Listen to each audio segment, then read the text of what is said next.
On se retrouve pour l'exercice numéro 16, qui est un exercice similaire à celui du numéro 15. Du coup, on va le faire assez vite. Et si vous avez besoin des détails, des explications en ce qui concerne les formules, etc., je vous renvoie vraiment à l'exercice numéro 15. Celui-ci, ça va vraiment juste être en termes de correction pour tenter de faire de votre côté, après avoir vu la vidéo d'exercice 15, et ensuite revenez ici pour essayer de le faire et de comparer. Très bien. Du coup, on va démarrer comme pour l'exercice précédent. Je vais lire l'énoncé et ensuite on passe à la résolution. On nous dit si on mélange 50 ml de sulfate de cuivre de concentration 0,100 mol par litre avec 200 ml de sulfate de potassium de concentration 0,040 mol par litre. Du coup, si on mélange ces deux solutions, on nous demande quelle sera la molarité. Molarité, c'est-à-dire la concentration de chaque ion dans la solution résultante. Et on nous précise bien sûr, comme précédemment, que ces sels sont complètement dissociés et que les volumes sont additifs. Du coup, je vais écrire les deux réactions présentes dans cet énoncé. On a du sulfate de cuivre qui est totalement dissocié. On aura donc du Cu2+, plus du SO4 2-. On voit que les ions communs dans ces deux composés, c'est le sulfate. Du coup, il faudra bien les additionner, les quantités de matière, pour calculer la concentration finale, comme précédemment. Et l'autre composé, c'est le sulfate de potassium.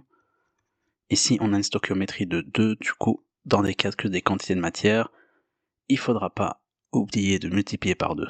Du coup, on aura 2K plus SO4 2-. Bien, on va du coup, dans un premier point, déterminer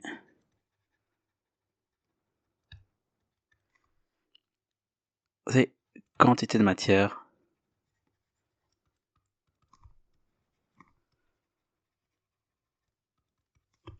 initiaux.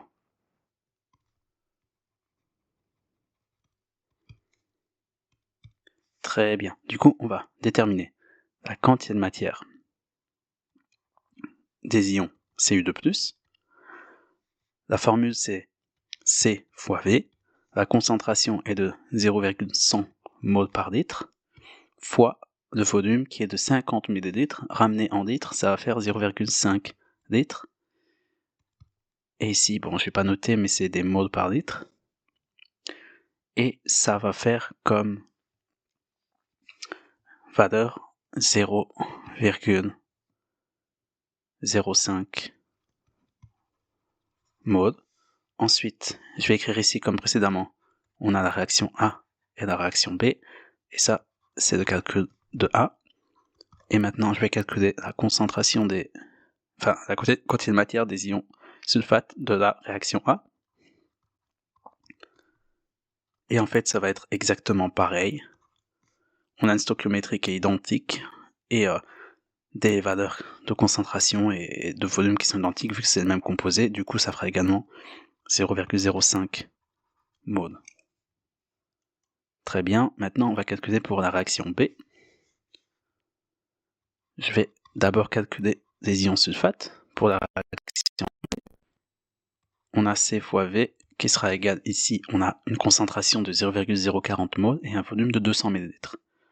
Du coup, la concentration, je vais noter 0,040, et le volume qu'on va convertir en litres, ça va faire 0,2 litres. Et ça va nous donner comme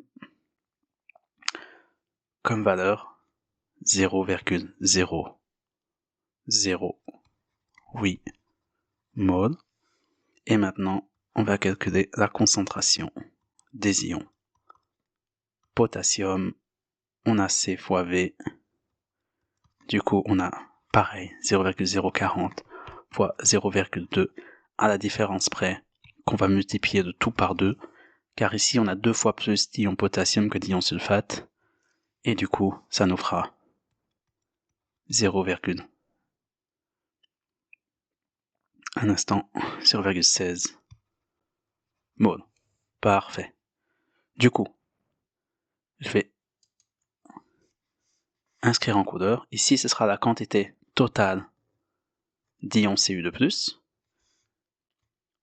Ceci, je vais mettre dans une autre couleur, en rose maintenant. Ceci sera la concentration totale des ions K+, en termes de quantité de matière, je parle.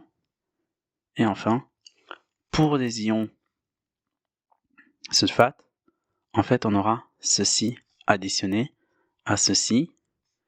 Et en fait, les deux pris ensemble, on aura donc une quantité de matière qui vaut 0,013 mol. Du coup, on va pouvoir maintenant déterminer la concentration de chaque ion dans la solution finale issue du mélange des deux composés. Du coup, je vais mettre 1.2, concentration totale des ions dans la solution finale. Bien. On se rappelle que la formule c'est C égale N sur V. Du coup, on va calculer la concentration des ions cuivre. On avait une quantité de matière de 0,005 mol par litre.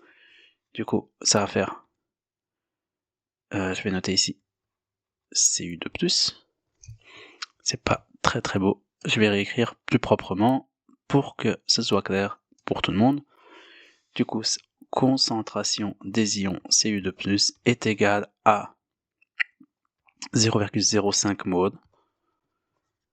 Le volume total, en fait, ça sera 50 ml plus 200 ml, ça fera 250 ml. Exprimé en litres, ça va faire 0,250 litres. Et ici, on aura comme concentration 0,2 mol par litre. Maintenant, on va calculer la concentration des ions potassium. On avait comme quantité de matière 0,016 mol. Du coup, on va écrire 0,016 mol divisé par le même volume total, vu qu'on est après mélange. Et ça fera, si je dis pas de bêtises, 0,064 mol par litre.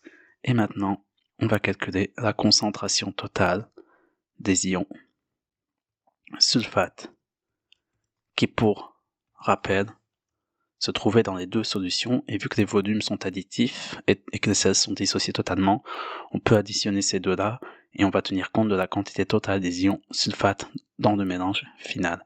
Du coup, on aura 0,013 mol, 0,013 mol, divisé par, le même volume final évidemment, et on aura une concentration de 0,052 mol par litre. Et ceci clôture l'exercice. Du coup, si vous avez bien suivi ce que j'ai fait à l'exercice 15, cet exercice doit vous sembler d'une part familier, mais également plus facile. Du coup, on se retrouve pour l'exercice suivant. N'hésitez pas à mettre un commentaire si vous avez des questions, des suggestions. Mettez un petit like et abonnez-vous si ce n'est pas encore fait. À bientôt.